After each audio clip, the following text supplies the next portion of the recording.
Good morning Good morning. to everyone who's here at the Zendo and anyone who's watching. Good morning.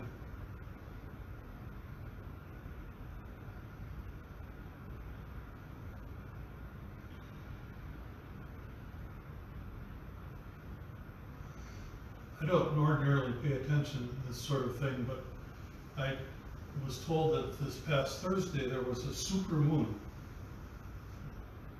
full moon rising closer to the Earth than is typical. And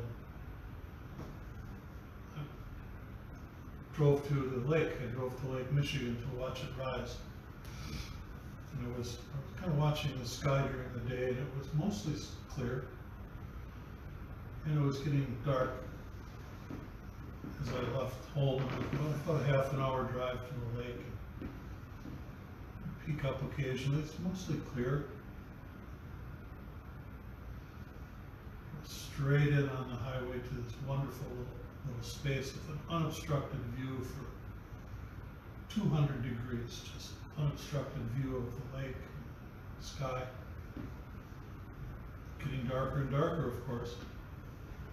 And I had my phone, so I knew the minute it was supposed to arrive. So 8:33, like I could miss it, right? It's super moon.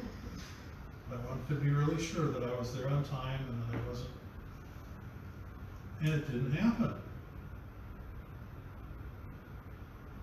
Sitting in my car and looking out over the vast expanse of Lake Michigan, and I after a while, about 5 minutes, I realized there must have been a cloud bank out there that was obscuring the moon. Well, isn't this just great? I planned my whole evening around this to a nice drive. I don't get to see the supermoon. It's the last one of the year.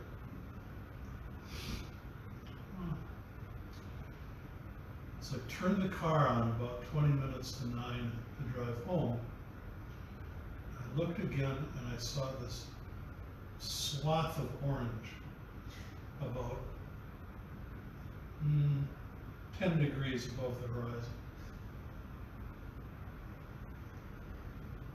Turned the car off, and there it came.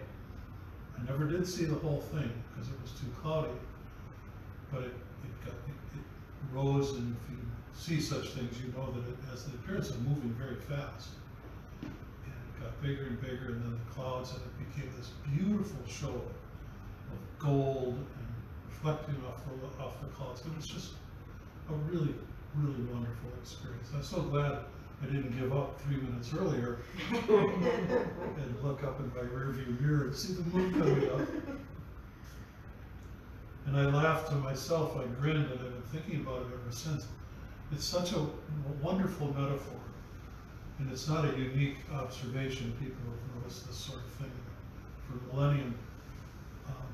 No matter how cloudy it is, and today here it's pretty thick clouds and a little bit of rain, no matter how cloudy it is, no matter how dark it is, there's always brightness behind it.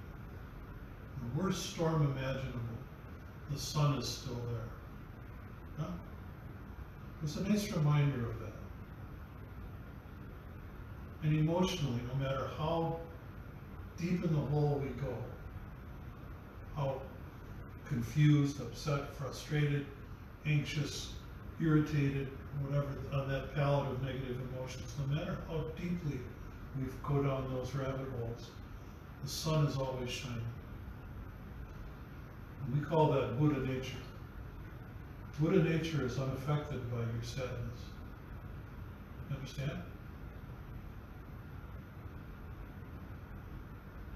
You understand? Back to the cushion.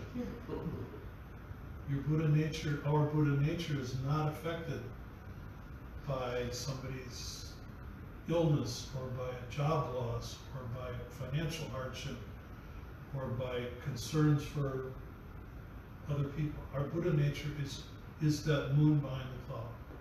It is always present. Understand?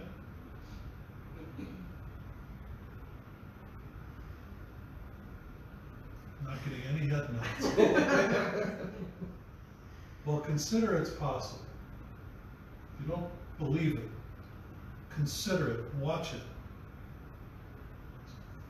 The first noble truth is that to be human is to experience insufficiency, is to suffer, experience suffering.